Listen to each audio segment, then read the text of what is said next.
بسم الله الرحمن الرحيم. مدحوينها جمهورية سوماليلاند مدن موسى بيحي عبدي xubnaha golaha wasiirada gudoomiyaha hay'adda shaqaalaha adna aadan gudoomiyaha gobolka Maroodijeex taliyaasha ciidamada marti sharafka kale ka soo qayb gashay munaasabadan ardayda shaqo qaran saraakiisha kulliyadan Abdullaahi Askar iyo Haragwaafiba assalaamu calaykum wa rahmatullaahi wa barakaatuh.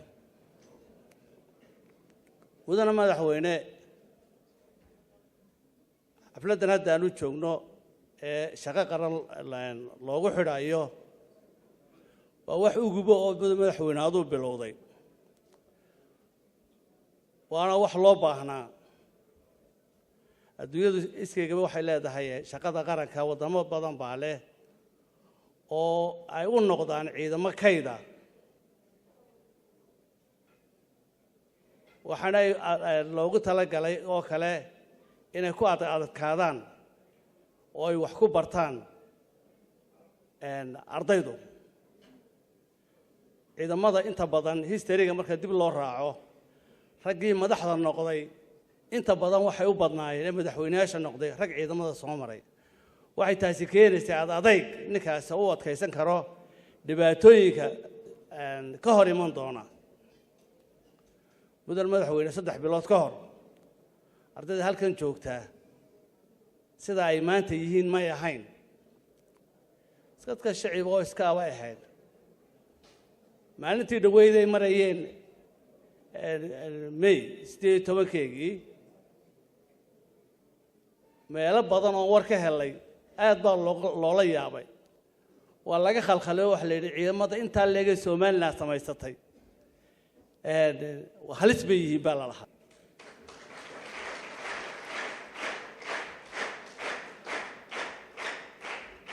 mudan madaxweyne markii halkan salaanta marayeen waxaan hoosta ka jeclaysay intaas inay ciidankayga ka mid noqdaan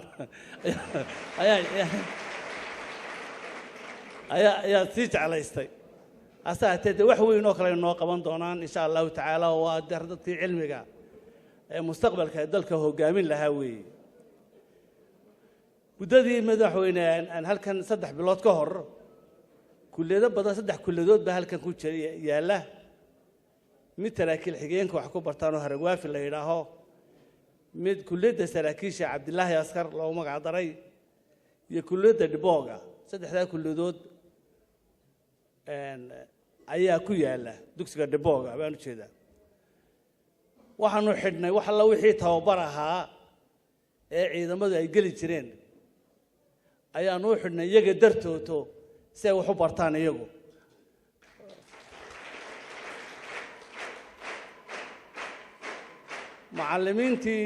macallimiintiina waxaan xaggooga u jahaynay way istaahilaan madaxweyne oo de waa raggii annagana bedeli lahaa ee waddanka hogaamin lahaa weeye waxaan madaxweyne muddada ay joogeen say macallimiintu report noogu soo gudbinayeen aad bay u anshax wanaagsanaayeen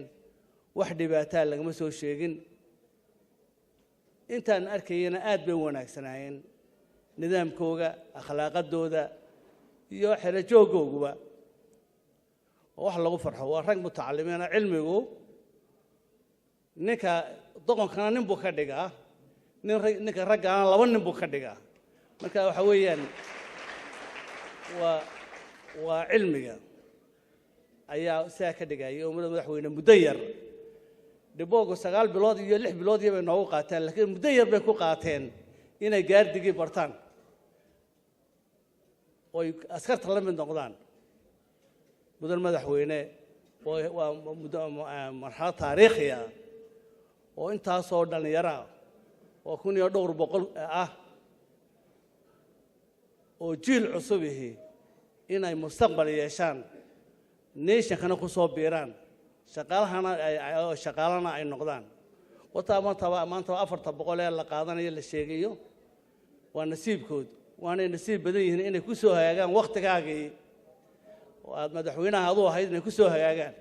iyagana waa nasiib ay yeesheen